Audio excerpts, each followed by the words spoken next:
Your Steve Jones Show podcast will start shortly. The Steve Jones Show podcast is sponsored by Brewers Outlet, your beverage supermarket on Reagan Street in Sunbury.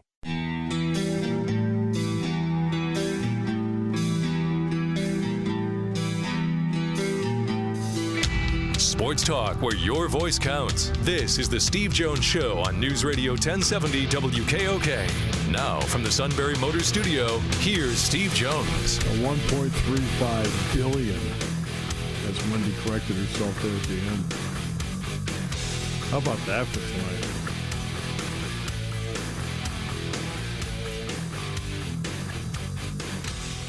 I mentioned to the suit earlier today about the company's pension plan, and he said something about he was going down to Sheets to get it. I don't know what that means.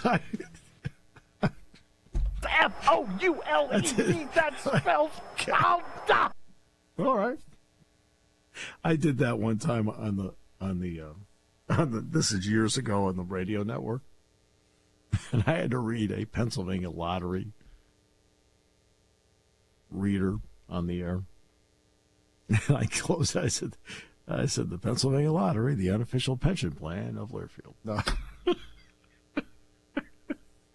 I didn't even get a note about it, so I don't know. Either they weren't listening or it didn't bother them. Either way. All right. Today's show brought to you by Brewers Outlet, Reagan Street in Sunbury, the beverage supermarket. Imports, domestics, microbrews, the best selection of beer anywhere. Wine coolers, waters, soft drinks, snacks. They roast their peanuts fresh and hot every day. 6 great flavors of slushies. That pickle bar led by my 2 favorites. The barrels and the dills, indeed, second to none at Brewers Outlet, Reagan Street in Sunbury, the beverage supermarket. Hey, look, stock up tonight. It's going to be, it's 7 great games coming up this weekend. 7 great games in the NFL. I know the Eagles aren't a part of it yet. They'll be next weekend, but yeah, stock up. Have some fun. And we are in the Sunbury Motors Studio, Sunbury Motors, 4th Street in Sunbury, Sunbury Motors Kia, routes 11 and 15, Hummel's Wharf, and online at sunburymotors.com. And time now for our play-by-play call of the day. He'll pull it. It's short.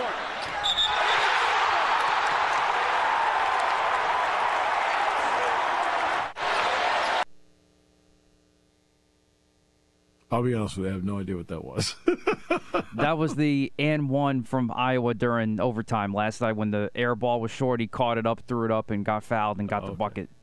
Oh, okay. All right. Okay.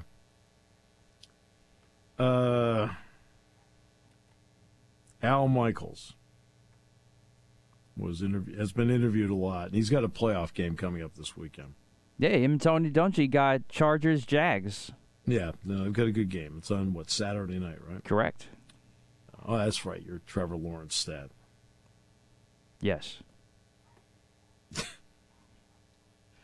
Yeah. Okay.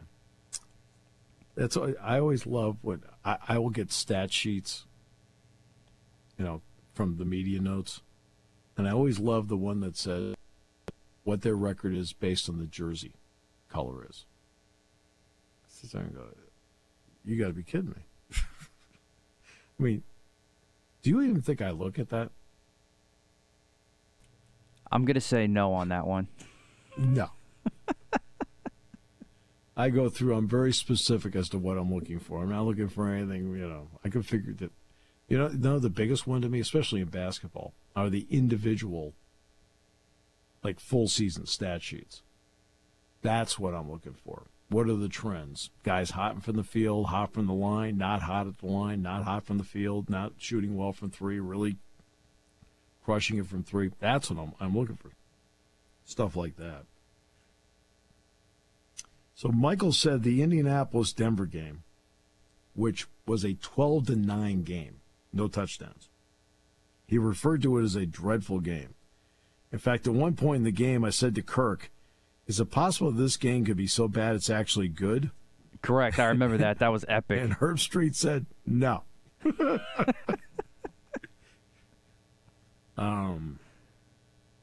says, a lot of people said I was bored. A lot of people said I was ticked off that I was doing this. That's not the case. Monday night, Sunday night, I did things like this, maybe not to that degree, but he says, but I try to echo the feelings of what the fan feels because I'm a fan. Michael said he received only positive feedback and support from Amazon. He also then used a very funny metaphor to describe what it's like trying to get people excited over terrible football. From the Amazon people, nothing but support, said Michaels. I think they understood what this was. We're making the most of it. I mean, if you just can't, you just can't oversell something. Do you want me to sell you a 20-year-old Mazda? He says, that's what you're asking me to do. I can't sell you a used car. He says, I've gone down that road a little bit in games that have been bad in the past, but this game was horrifically bad. What were we supposed to say? He says, and anyway, I went. And he's right. And that's what makes him so. That's what makes him one of the best to ever do it. It's okay. He's honest about it. It's okay. You know. In fact, that was the best part of the game, was that exchange right there. And I was watching the game when he said it. I was watching games I was watching the game when he said it. I laughed. Joe Buck recently joined Brian Curtis of The Ringer on the Press Box podcast to discuss being in the booth for the traumatic Damar Hamlin game. Curtis asked Buck specifically what changed about his job as the broadcast transitioned from a sportscast to a newscast. Buck said just being a human being. This is about another person who was in terrible distress in the field. I'm sure you're going to ask me about the 5-minute thing with the league, and I understand why you want to ask me that. I think the frustrating thing to me is that this kind of settle of what took place in the field is overlooked, and it shouldn't be. And he's right about that. I mean, I do know that it reflects on the NFL. And I've been in his shoes. And so I understand exactly what he was thinking because I was on the air with Jack Ham when Adam Talaferro was on the field. So I know what he's thinking, that you now transition from I'm doing a game to then describing a scene and seeing if you can get any information possible on the air to anybody about what is going on. So I've walked a mile in his shoes. May have been a while ago, but I did. And the difference is that I knew Adam Talaferro. He probably had a little passing conversation with Damar Hamlin.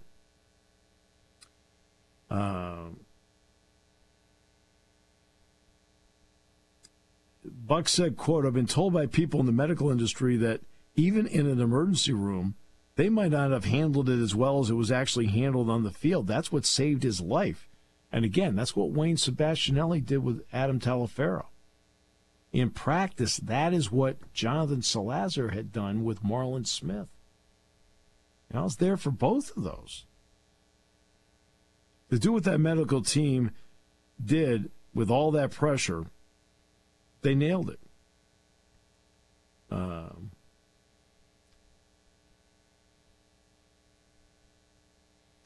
Buck did maintain the ESPN booth was told by the NFL there were plans to restart the game, while the league has denied offering that communication. This discourse is a sidebar issue, but continues to be a topic of conversation that Buck doesn't want to overshadow the main story, and that is, of course, Hamlin's miraculous recovery.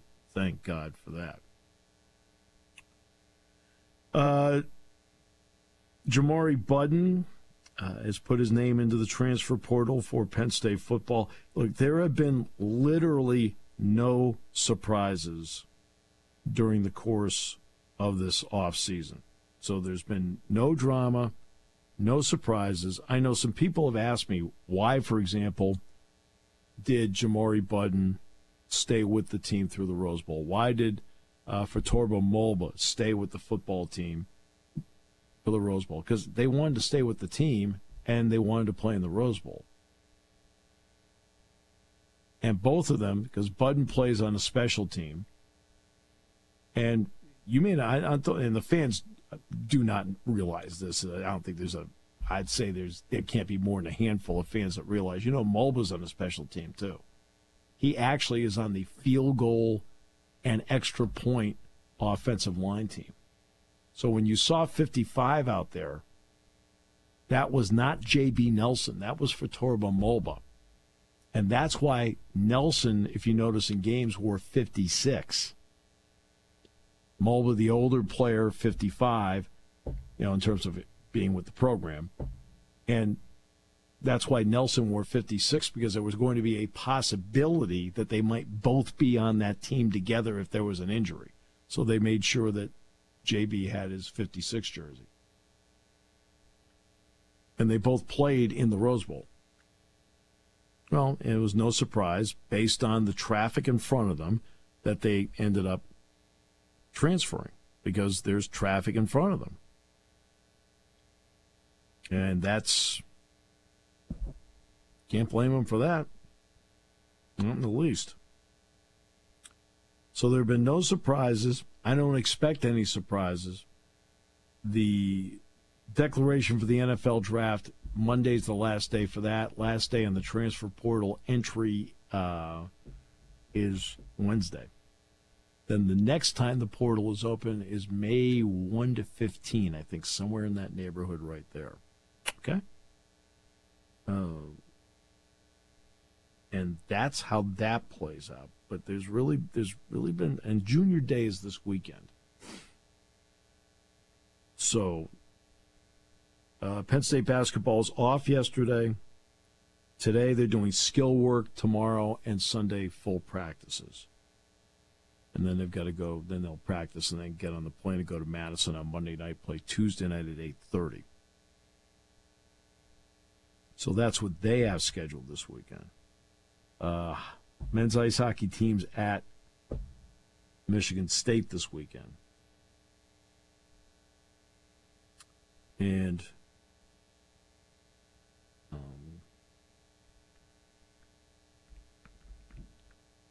the wrestling team, of course, next weekend has big plans next weekend.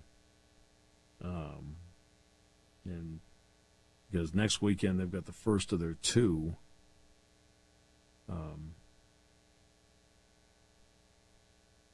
dual meets in the Jordan Center. When they've got Michigan here Friday night at 7, so a week from tonight, 7 o'clock in the Jordan Center. And then a week later, it's Iowa. Oh, by the way, sandwiched in between is a Rec Hall matchup with Michigan State on the 22nd. But Friday night, get out the shoehorn, because they'll need that to get people, to make sure they get everybody in.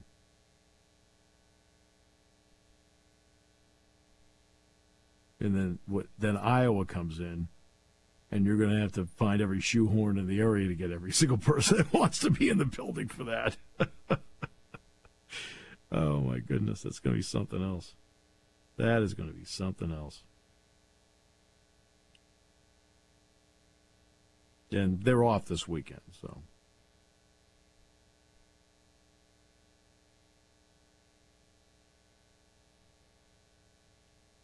That means they're going to go 2 weeks between. They had a tough one with Wisconsin a week ago.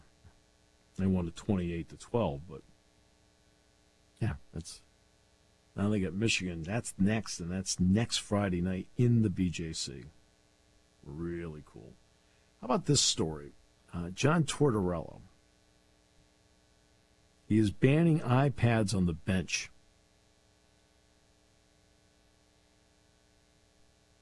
And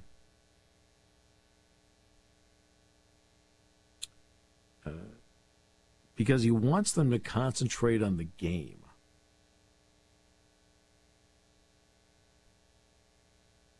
And it's not as if there's not a video board they can look at it. It's not as if they can't look at video between periods. But I'll be honest with you, there's something to what he's saying here. And you may not agree with it, Matt. I mean, I brought your name when I saw Tortorella in the hotel 2 weeks ago. I brought your name up. Oh, you did?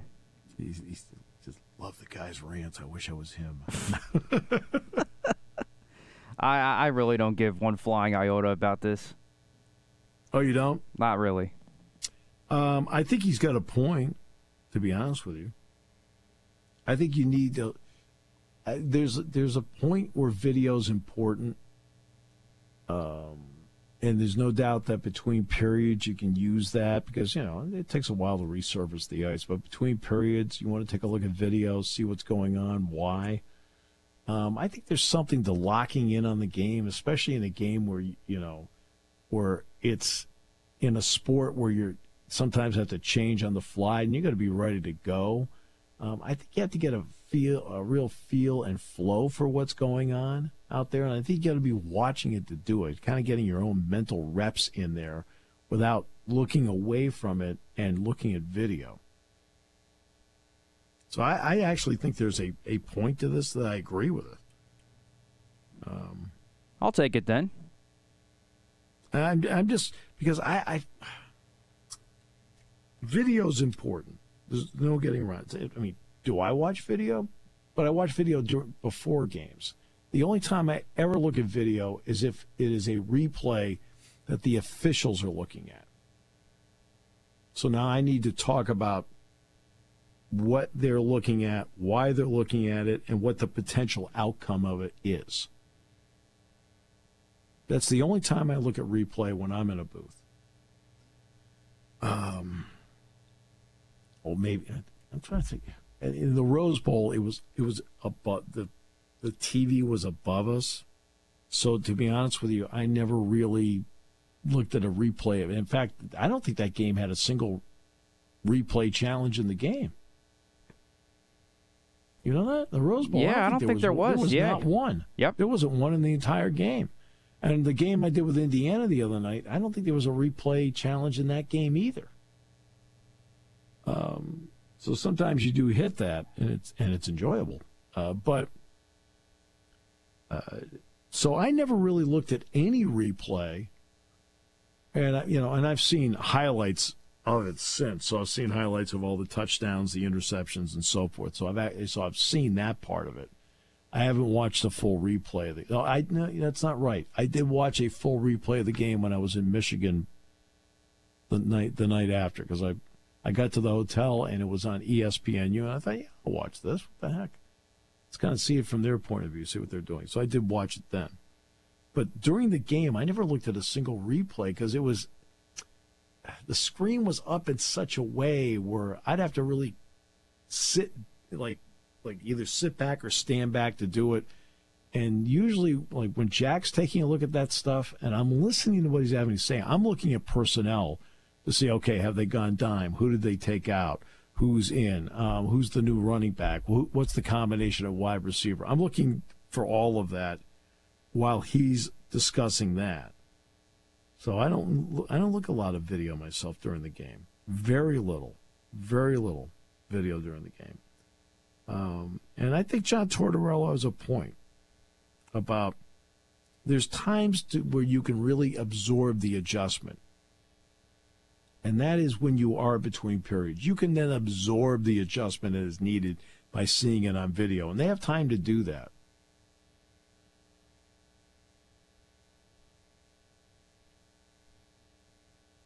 See, I thought that would make you angry that he was yelling at you to get off his lawn. No, I guess I'm fine with that.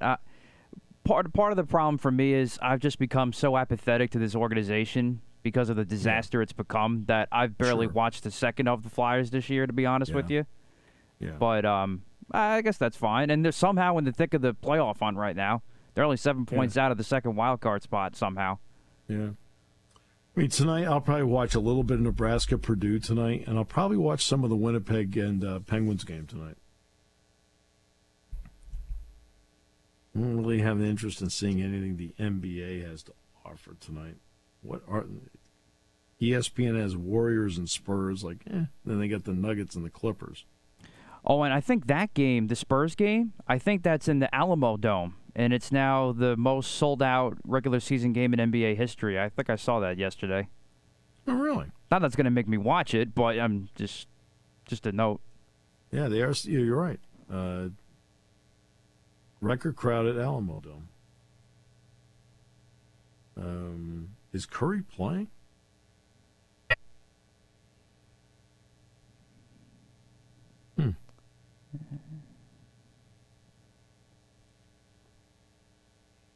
That would probably. Yeah, I don't know. Because he's been out.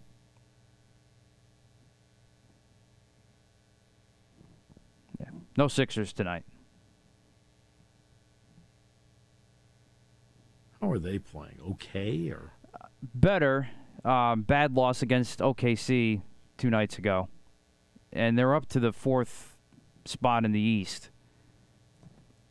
oh, okay, 4th in the East. It's pretty good. So yeah, they're playing better, and they're part of the reason why is they're healthier. Harden's back, Embiid's back, and back at full strength. Boy, Maxi's Harden. back now. Well, I'll tell you. You know what Harden and Maxey can't do? In all honesty, watch them play. Neither one of them is a good defensive player at all. They are not good defensive players. Yeah, I would probably agree with that. I mean, it's just. I don't even think it's disputable. Overall, the Sixers defense and I actually haven't watched much Sixers basketball this so far because of my own basketball schedule. But the portions I've seen, the Sixers defense has been pretty poor. Yeah. Yeah, and that's been an issue for them. And they're getting squatola from P.J. Tucker. Well, but you know what? I mean, literally nothing. Yeah, but I expected that. Yeah. I did not expect much at all from him. There have been a ton of goose eggs from him on the stat sheet. Now, he may be other things on defense that I just haven't seen because I haven't watched every single second of every game.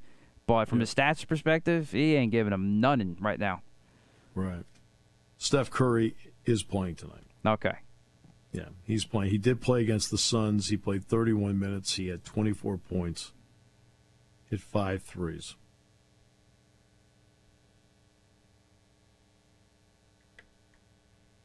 I don't know, I don't know over the last 10 years if he's the best player in the league or top 5, but you know what? I think he is fun to watch. Yeah. All right, we'll take a break. And it's the first time in 15 years he's played in a dome. And maybe I'll tune in a little bit that night. Just see that for a couple minutes. That sounds like fun. We'll come back. More in a moment. Great to have you with us today. Brought to you by Brewers Outlet here on News Radio 1070 WKOK. There's something to be said about a sale with a handshake, a service technician who really knows what he's doing. They can explain it in English what the problem is. There's nothing better than having that friend you could trust in the area. That's Sunbury Motors, where you get selection, knowledgeable salespeople, and prices that fit your budget, and more important, that friend you can trust. Welcome to Sunbury Motors, Kia, Ford, and Hyundai. You could shop other dealers and compare prices, but at Sunbury Motors, you get their lowest price promise. They research the current used vehicle market and guarantee their used car prices are the lowest. If you find a lower price, Sunbury Motors will beat it. 3 dealers all in one. See their full new and pre-owned inventory at sunburymotors.com. Pick out a vehicle you like and schedule your test drive online. Follow them on Facebook. Sunbury Motors Ford and Hyundai, North 4th Street, Sunbury, and Sunbury Motors Kia, routes 11 and 15 in Hummel's Wharf. Taking your calls at 800-795-9565. This is the Steve Jones Show on News Radio 1070 WKOK. Now from the Sunbury Motors Studio, here's Steve Jones. Today's show brought to you by Brewers Outlet, Reagan Street in Sunbury, the beverage supermarket. Stock up for now. It's going to be a chilly weekend with a lot of football on TV. So you just want to sit there, relax, maybe have somebody over, maybe go over somebody's house, and make sure you are fully stocked and ready to go. Imports, domestics, microbrews, the best selection of beer anywhere. Wine coolers, waters, soft drink, snacks. They roast their peanuts fresh and not every day. 6 great flavors of slushies. Pickle bar, led by my favorites, the Barrels and the Dills. Indeed, second to none, all at Brewers Outlet, Reagan Street in Sunbury, the beverage supermarket. And we're in the Sunbury Motors studio. Sunbury Motors, 4th Street in Sunbury. Sunbury Motors Kia, routes 11 and 15, Hummel's Wharf. And online at sunburymotors.com. So Mega Millions, we'll get to the king in a moment. Mega Millions, $1.35 billion tonight. So many people, of course, would end up taking the lump sum. So the lump sum of $1.35 billion is $707.9 million. The amount automatically gets reduced by a mandatory 24% federal withholding. So you automatically off the top lose about $170 million. Now you're down to $538. Still not bad. And of course, who knows if when it comes to income taxes after that.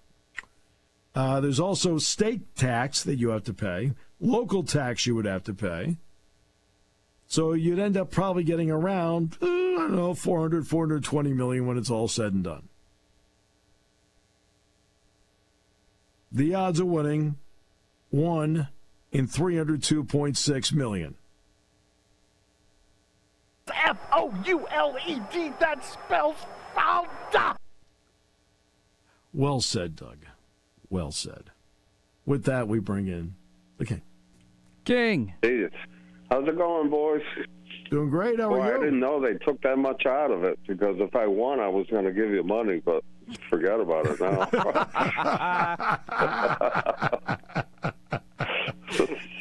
I got it all budgeted out. And, well, I feel win, awful now I brought it up. Both of you. Thank you. You can buy the Eagles. I don't know about that. Nah, I know. Actually, you know what? Let's go back to when the Clippers were in distress with Donald Sterling, and he was forced to sell the team. And Steve Ballmer, who had been with Microsoft all those years and had attempted to buy the Sacramento Kings and move them to Seattle, was the one that stepped in and bought the Clippers. He bought the Clippers for $2 billion. Well, okay, it's like $2 billion for the Clippers? Now you look at today. The Suns were sold for $4 billion. The Broncos are $4.6 billion. Carolina Panthers a few years ago were $2.2 billion, almost $2.3. He actually, in the sports world, got himself a bargain at $2 billion. That's right. Do they generate that much money? With TV contracts, yeah, you can. Boy, seems like it would take you a long time to get your money back. Well, if you sell it, what's happened when you look at the at Forbes, I know you read that often. When you look at Forbes, they always go through every year. It's an ES on the end. When they go through the value of franchises, almost every franchise is valued at over $1 billion now, and the Cowboys and the Yankees are the top two, usually in that $5 to $7 billion range in terms of what their current value happens to be. And so when you're talking about TV contracts, tickets, arenas, markets, things like that, it all adds up. How did the Cowboys get there? I've never seen a team that has just totally lived on something that happened 30 years ago. Well, okay, in terms of the value of the team? Yeah. I don't. Why are they worth on the level of the Yankees? That's a really good question. It really doesn't have a lot to do with winning or losing. It has to do with the business of it. So in the business of it for the Cowboys, their brand is valuable. He has, and how he did this, I'm going to have to look up one of these days, and I've never taken the time to look at it. The NFL has an all-encompassing deal with Nike. Not the Cowboys. They have a separate Nike deal that pays them a boatload of money, and their merchandise is off the charts. The stadium he built with his money, and I've done a game in there. I did a Cotton Bowl game in there. That stadium is about $1.3 to $1.5 billion, and Kevin, it's worth it. I mean, I'm sure it is. It's got everything in it, and it's not just used for football. It's getting used for concerts, wrestling, all the time. I mean, it's invaluable. And then now they've got any event that goes on in there, is that part of the Cowboy brand? That's his. Yep, that's all Jerry Jones. So it makes sense. That's all part of it. And then they've got their own training complex now, which I have not seen. It's up in Frisco. which is all theirs. That's where their offices are not in Arlington. Their offices are in Frisco. Their practice field is in Frisco. The whole deal. They just play the games down in Arlington. But like he owns that land down there, and he does not lease it. The building is his. It's all which is brought into obviously what the value of the company, the Dallas Cowboys Incorporated, happened to be. Same thing with the Yankees. It's New York. It's the TV contracts. It's the radio contracts. It's the value of the new Yankee Stadium. That's a $1.2 billion stadium. And you start adding it all up, and it's all not just about what your record is.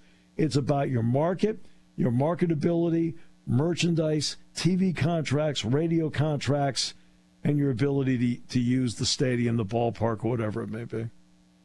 He's really a good guy. Do you remember when he got in that accident, like maybe 2 years ago?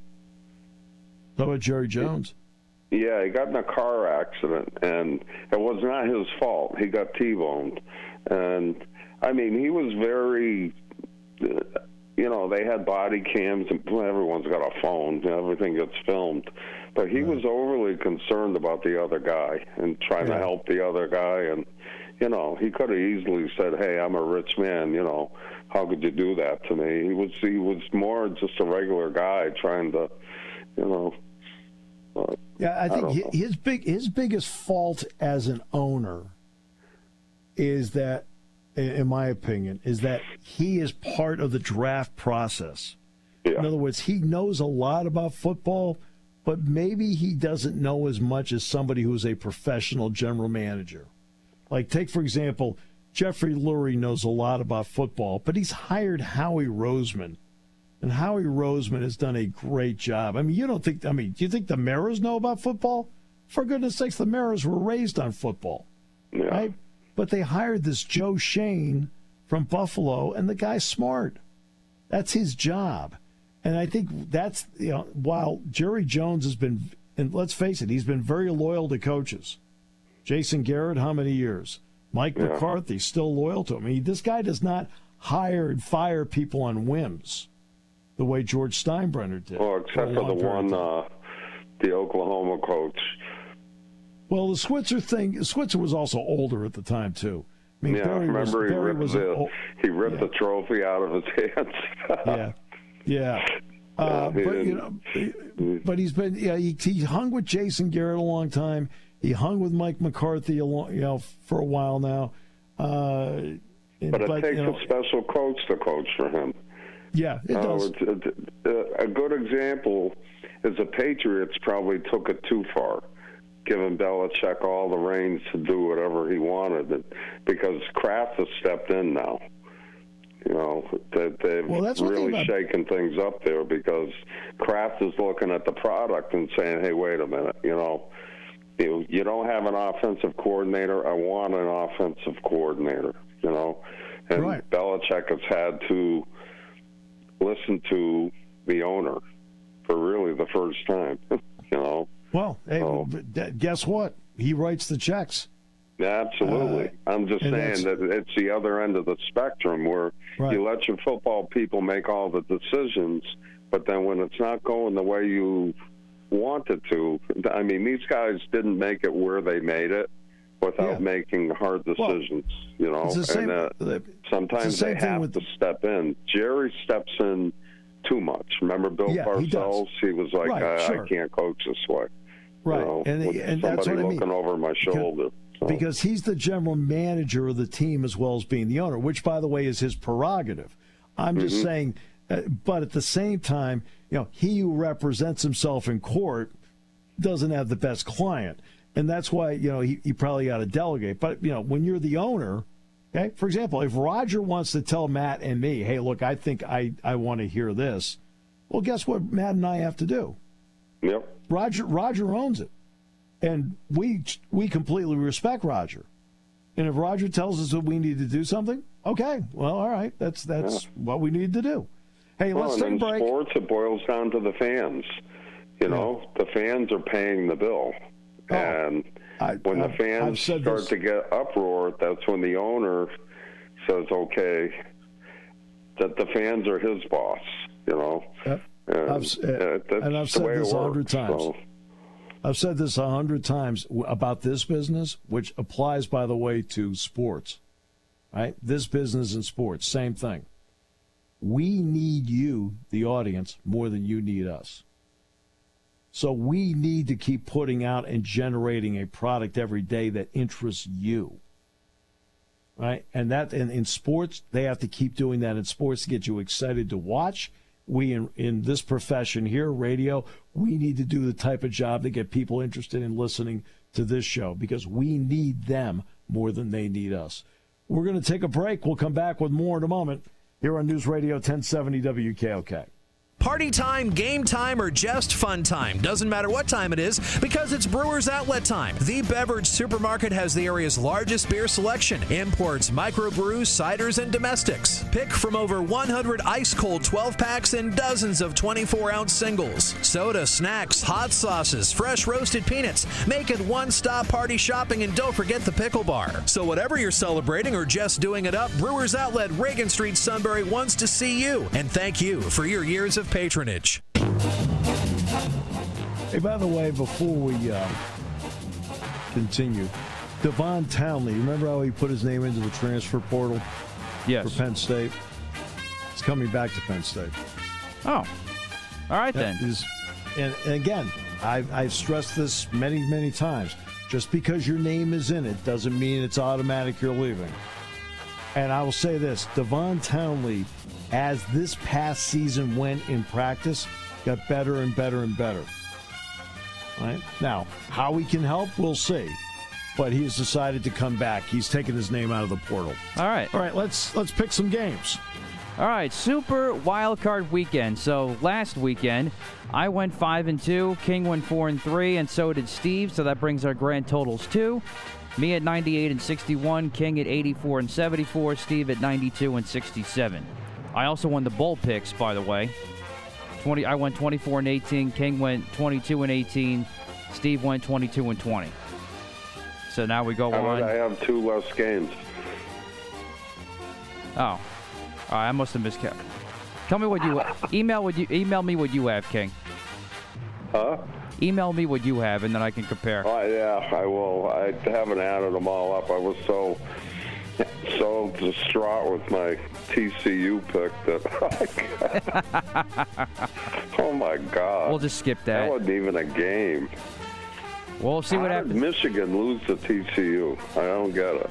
Well, anyway, we can all just go back and laugh about that one.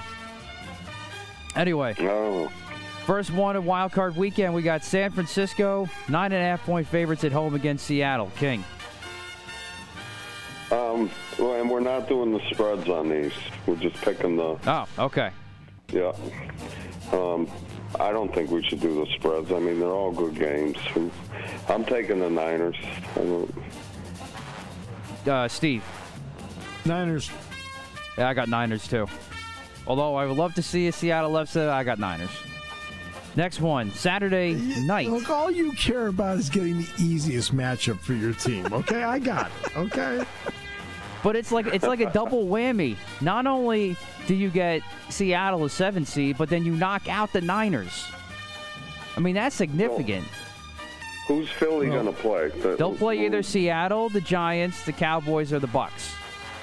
Who do you want? Lowest seed. Out of that group, I'd love Seattle. My order is Seattle, Giants, Tampa, Dallas. In terms of who I want, who I don't want. There you go. So there you go. All right, Saturday night. Al Michaels returning with Tony Dungy for Jacksonville hosting the L.A. Chargers. Steve. It's going to be a really good game, but I'm going to go with the Chargers on the road. I agree.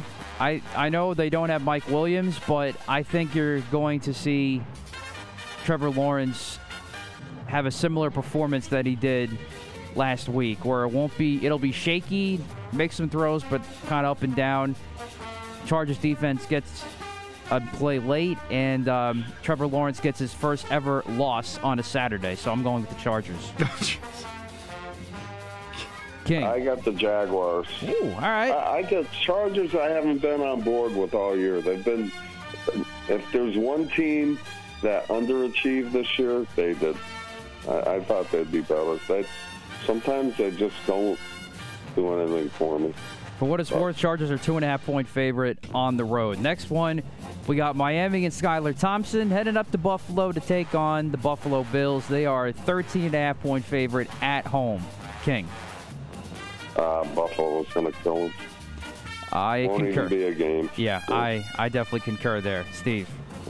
Skylar Thompson, gone. Buffalo. There you go. All right, now we go to the Sunday slate, or second half of the Sunday slate, I should say. Everyone's liking the upset here. Giants at Vikings. Steve, do you agree? So am I. Giants. I'm also on that bandwagon. New York football Giants, which means if this is the case, they'd come to the link. King. The Giants are the opposite of the Chargers. They've overachieved, and they have a tremendous football coach. That guy can coach football. Yep. I got Giants. All right. Sunday night this week. Tyler Huntley and the Ravens taking on Joe Burrow and the Cincinnati Bengals. Steve. John Harbaugh, gone. Cincinnati. I concur. The Harbaugh brothers will both be sitting on the couch this time next week. Cincinnati wins this pretty handily, I think. King. I got the Bengals. The Ravens just inched their way in. Yeah. I heard somebody say something about Lamar Jackson today. They said, he's got a PCL or something in his knee and not sure if he's going to play. Oh, he's and then definitely out now. They started talking about Dumar. They said Dumar had a heart attack a week ago, and he wants to play. Of all, you know what? You talk ACL, MCL, PCL sometimes is the worst.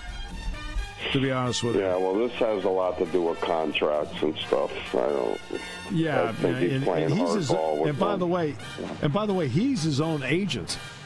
Now, Roquan Smith is his own agent as well, and he got the highest number of any linebacker, so Roquan did pretty well. Well, what it's worth, money. Exactly. Well, what it's worth, Cincinnati's 8.5-point favorites at home. Minnesota giving the usual 3-point favorite at home in that game. Then finally, the Monday night wildcard game, Tampa Bay, Tom Brady. Maybe it's his last game as a Tampa Bay Buck. We'll see. They got Dak and the Dallas Cowboys. King.